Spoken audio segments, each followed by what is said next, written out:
दोस्तों, श्रीमद् भगवद गीता हिंदुओं का एक बहुत ही पवित्र ग्रंथ है।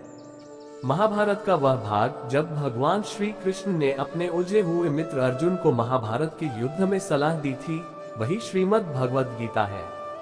उसे समय भगवान श्री कृष्ण ने जीवन के रहस्य अपने कथनों के माध्यम से अर्जुन को समझाए थे। दोस्तों, वह कथन आज भी हर व्यक्ति के जीवन में उतने ही महत्वपूर्ण और सही दिशा दिखाने वाले हैं जीतने की महाभारत के समय अर्जुन के लिए थे। दोस्तों, अगर आप कभी भी अपनी जिंदगी के किसी भी मोड़ में दोहरे पर हो, तब आपकी हर एक परेशानी का जवाब भगवद गीता में मिल सकता है। महात्मा गांधी एवं उनके जैसे विश्व के कई महापुरुषों के लिए भगवद गीता उनका जीवन दर्शन रहा है। हेलो दोस्तों, गीता का उपदेश में आप सभी का हार्दिक अभिनंदन करता हूँ। मैं हूँ नीतीश और दोस्तों, आज हम आपको इस वीडियो में बताने जा रहे हैं श्रीमद् भगवद गीता में लिखी गई 9 ऐसी बातें जो मानव जाति को जीवन जीने का सही राह बताती है। तो चलिए फिर शुरू करते हैं। दोस्तों, पहली बात यह है कि जो हुआ अच्छे के लिए ही हुआ, जो हो रहा है वह भी अच्छे के लिए ही हो रहा है, जो होगा वो भी अच्छे के लिए ही होगा। आप जिस भी वजह से निराश है उसे भूल जाए। वर्तमान में अगर कुछ आपको बहुत ही दुख दे रहा है, उसके पीछे निश्चित ही बहुत अच्छा कारण छुपा हुआ है।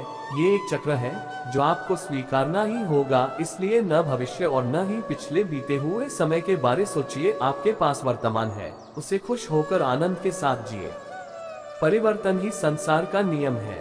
एक पल में ही आप राजा बन सकते हैं या फकीर। पृथ्वी भी स्थिर नहीं है, ये भी घूमती रहती है। दिन खत्म होने के बाद रात आती है, बहुत गर्मी के बाद एक सुखद मानसून आता है। ये बातें इस कथन की पुष्टि करती है कि परिवर्तनशीलता संसार का नियम है। इसलिए उन बातों और वस्तुओं के लिए दुखी होने की आवश्यकता नहीं है जो निश्चित नहीं है। परिवर्तन स्वीकार करना आपको हर कठिन परिस्थितियों में खुश रहने की शक्ति देता है। ध्यान मेडिटेशन से मन एक दीपक की लौ की तरह अटूट हो जाता है। हमारी समस्या यह है कि हम खुद को ही नहीं जानते। हम में से ज्यादातर लोगों ने खुद से कभी मिलने की कोशिश ही नहीं की। मेडिटेशन हमें खुद से मिलाता है और जब हम खुद को जान जाते हैं तो हमें पता चलता है कि जिंदगी जादुई है। मेडिटेशन किसी भी व्यक्ति की जिंदगी बदल सकता है। आप खाली हाथ आए थे और खाली हाथ ही जाओगे। आज हम में से ज्यादातर लोगों की जिंदगी टेम्पल रन गेम की तरह हो गई है, जिसमें एक लड़का भागता रहता और पैसे इकट्ठा करता रहता है, लेकिन उस लड़के को यह नहीं पता होता कि वह कहाँ जा रहा, क्यों जा रहा है और उसे कहाँ जाना है। वह अधिक से अधिक पैसे इकट्ठे करने की कोशिश करता है ताकि और अधिक तेजी से भाग सके। मनुष्य विश्वास से बनता है। आप जैसा विश्वास रखते हैं वैसे बन जाते हैं। जो आप सोचते हो और जिन बातों पर आप विश्वास रखते हैं, आपके साथ वैसा ही होता है और आप वैसे ही बन जाते हैं। अगर विश्वास करते हो कि आप एक खुशमिजाज व्यक्ति हो तो आप खुश रहेंगे, और अगर नकारात्मक विचार लाएंगे तो आप दुखी हो जाओगे। अगर आप विश्वास करोगे कि आज का दिन अच्छा है तो आपका दिन अच्छा हो जाएगा। कर्म करो, फल की चिंता नहीं। भगवद गीता की यह पंक्ति हम सभी के लिए बहुत ही महत्वपूर्ण है। हम हमेशा पैसा, अच्छा घर, अच्छी गाड़ी और सुरक्षित भविष्य की इच्छा लिए ही काम करते हैं, लेकिन ज्यादातर लोग जिंदगी को एक रेस समझकर इसलिए दौड़ रहे हैं कि उन्हें जल्द से जल्द मंजिल मिल जाए, और जब मंजिल मिलती है तब भी उन्हें खुशी नहीं मिलती और वे अगली मंजिल के लिए भागना शुरू कर देते हैं। वे कभी समझ ही नहीं पाते जिंदगी एक यात्रा है, न कि मंजिल, और जिंदगी में खुशी आपको अच्छी यात्रा करने से मिलेगी, न कि अच्छी मंजिल प्राप्त करने से। संदेह के साथ कभी भी खुशी नहीं मिल सकती, न इस लोक में न परलोक में। संशय के साथ हमारे दिमाग पर एक अस्पष्ट विचारों का पर्दा आ जाता है। संदेह हमें डरपोक और अस्थिर बना देता है। संदेह के कारण व्यक्ति कभी भी साहस भरे निर्णय नहीं ले पाता और वह कड़ी मेहनत करने के बावजूद हारे हुए व्यक्ति की तरह जिंदगी जीता है। मनुष्य अपने विचारों से ऊंचाइयां भी छू सकता है और खुद को गिरा भी सकता है, क्योंकि हर व्यक्ति खुद का मित्र भी होता है और शत्रु भी। आप खुद के सबसे अच्छे दोस्त हैं। आपकी हर परेशानी का हल आप ही के पास है और किसी के पास नहीं। अगर आप अपनी परेशानी के लिए 10 दोस्त से सलाह लेने जाएंगे तो आपको मदद नहीं मिल पाएगी, क्योंकि उनके पास 10 अलग अलग सुझाव होंगे। आपको खुद से जुड़ना होगा और स्वयं पर विश्वास रखना होगा। आत्मा न जन्म लेती है और न मरती है। डर के साथ हम कुछ नहीं पा सकते। भय और चिंता 2 शत्रु है जो हमारे सुख शांति की बाधा है। इसलिए हमें पूर्ण रूप से अपने मन से इन्हें निकालने का प्रयास करना चाहिए। सफलता की राह में आएंगी ये चुनौतियाँ। जिंदगी एक खेल है और चुनौतियाँ इस खेल का अभिन्न हिस्सा है, जो इसको और रोमांचक बनाती है। कुछ लोग इस खेल को समझ नहीं पाते और वे मुसीबतों व चुनौतियों को अपना दुश्मन मान बैठते हैं, जबकि हर मुसीबत अपने साथ एक शानदार उपहार लेकर आती है।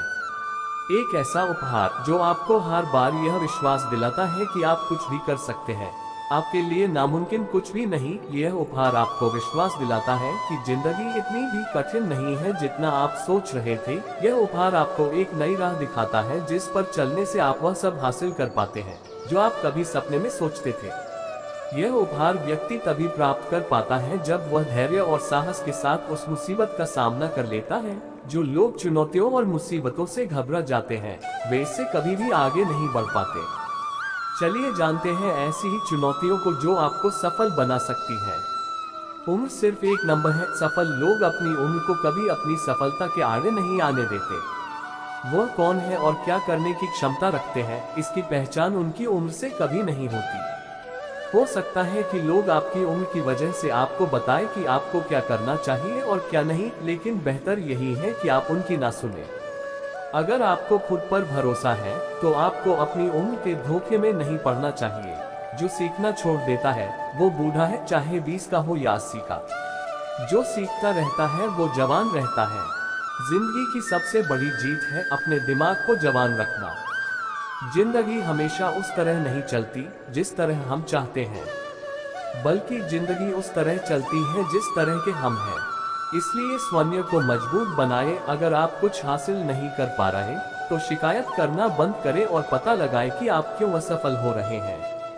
असफल होने के दो ही कारण हो सकते हैं, या तो आप अभी तक इतने काबिल ही नहीं बन पाए हैं कि आप वह लक्ष्य हासिल करें, या फिर आप धैर्य खो चुके हैं और समय से पहले ही सब कुछ पाना चाहते हैं।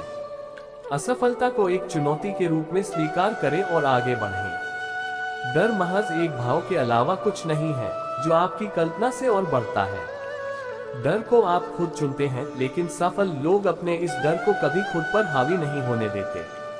वह अपने डर को अपनी सफलता की सीढ़ी की तरह इस्तेमाल करते हैं। वह हर उस चीज से लड़ते हैं जिससे वह डरते हैं और उस पर जीत हासिल करते हैं। जिस तरह कुछ लोग आपको आगे बढ़ने में मदद करते हैं, उसी तरह कुछ लोग ऐसे होते हैं जो जाने अनजाने में आपके हौसले को पस्त करने की कोशिश करते हैं। ऐसे लोग बहुत बड़े सलाहकार होते हैं जिनको आपके काम या फील्ड के बारे में नॉलेज होना हो, लेकिन वे हमेशा सलाह देते रहेंगे और आपके सपनों को चकनाचूर करते रहेंगे। ऐसे लोगों से दूरी बनाकर रखें।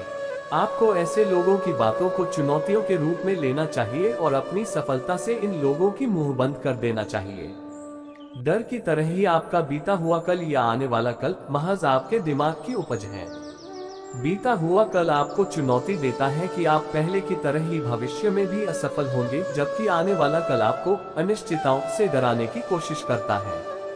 स्वयं पर विश्वास रखें और वर्तमान पर ध्यान केंद्रित करें, क्योंकि वर्तमान ही आपका मित्र है जिसकी मदद लेकर आप अतीत को चुनौती दे सकते हैं और भविष्य को नियंत्रित कर सकते हैं। जिंदगी में कई बार ऐसा समय आता है जब आप कोई अलग कदम उठाते हैं तो हर कोई आपको गलत मानता है और उन्हें लगता है कि आप गलत साबित होंगे, जिसके कारण धीरे धीरे आप भी स्वयं को गलत मानने लगते हैं और लक्ष्य से भटक जाते हैं और खुद ही खुद को गलत साबित कर देते हैं। इससे कोई फर्क नहीं पड़ता कि दूसरे आपके बारे में क्या सोचते हैं, लेकिन इससे फर्क पड़ता है कि आप अपने बारे में क्या सोचते हैं। आपको आपसे बेहतर कोई नहीं जानता, इसलिए खुद पर विश्वास रखें, न कि दूसरे लोगों पर। अगर आपका खुश होना या दुखी होना इस बात पर निर्भर करता है कि कोई आपके बारे में क्या सोचता है, तो इसका मतलब ये है कि आपने अपनी जिंदगी का कंट्रोल दूसरों के हाथों में दे दिया है। स्वयं को धोखा देना बंद करें और सोचने वालों को सोचने दें। मेहनत करें, आगे बढ़ें और लोगों की सोच को गलत साबित कर दे टालना बंद कीजिए। अभी शुरुआत कीजिए। हम सभी ने कबीर दास जी का दोहा सुना है, काल काल करे सो आज कर, आज करे सो अब पल में प्रलय होएगी, बहुरी करेगो का। लेकिन फिर भी हम कार्यों को कल पर टालने की आदत बना ही लेते हैं, क्योंकि हम इस आदत से होने वाले नुकसान को समझ नहीं पाते। यह आदत हमें सफल होने से रोकती है और हमें आलसी बना देती है। हमारे पास कार्यों को कल पर टालने के हजारों बहाने होते और हम इन बहानों से स्वयं को ये समझाने की कोशिश करते हैं कि इस कार्य को आज न करना ही बेहतर है, लेकिन वास्तव में हम अपने आलस्य को इन बहानों का नाम देकर स्वयं को धोखा दे रहे होते हैं। कल पर टाले गए कार्यों में ज्यादातर कार्य तो ऐसे होते हैं जिसे करने में 5 मिनट का वक्त भी नहीं लगता, लेकिन फिर भी हम उससे टाल देते हैं क्योंकि ये हमारी आदत बन जाती है। हम कार्यों को कभी कभी इसलिए भी टालते हैं क्योंकि हमें लगता है कि आज इस कार्य को करने का सही समय नहीं है, या फिर हम इन कार्यों को कल और अच्छे से कर पाएंगे, लेकिन ज्यादातर मामलों में ये कार्य को टालने का एक बहाना होता है। जब हम किसी कार्य को कल पर टालते हैं तो दरअसल हम अपने अवचेतन मन को ये बता रहे होते हैं कि हम अपने आलस्य या डर के कारण ये कार्य आज करने में असमर्थ या कार्य करना मुझे अच्छा नहीं लगता है। और जितनी बार हम उस कार्य को कल पर टालते जाते उतनी बार हम अपने अवचेतन मन में इस बात को मजबूत करते जाते हैं कि मैं ये कार्य करने में असमर्थ हूँ और मेरा आलस्य और डर मेरे इस कार्य को करने के दृढ़ संकल्प से मजबूत है। एक समय के बाद हमारे अंदर आलस्य या डर इतना मजबूत हो जाते हैं कि हम वो कार्य या तो कभी कर ही नहीं पाते, या फिर छोटे से छोटे कार्य को करने में हमें बहुत अधिक परेशानी का सामना करना पड़ता है। तो उम्मीद करते हैं दोस्तों आप सभी को हमारे वीडियो पसंद आया होगा। अगर आपको हमारे इस चैनल पर दी गई जानकारी पसंद आती है तो आप हमारे इस चैनल को सब्सक्राइब करना ना भूलें। हमारे इस चैनल गीता का उपदेश को सब्सक्राइब कीजिए और देखते रहिए, जानते रहिए। धन्यवाद।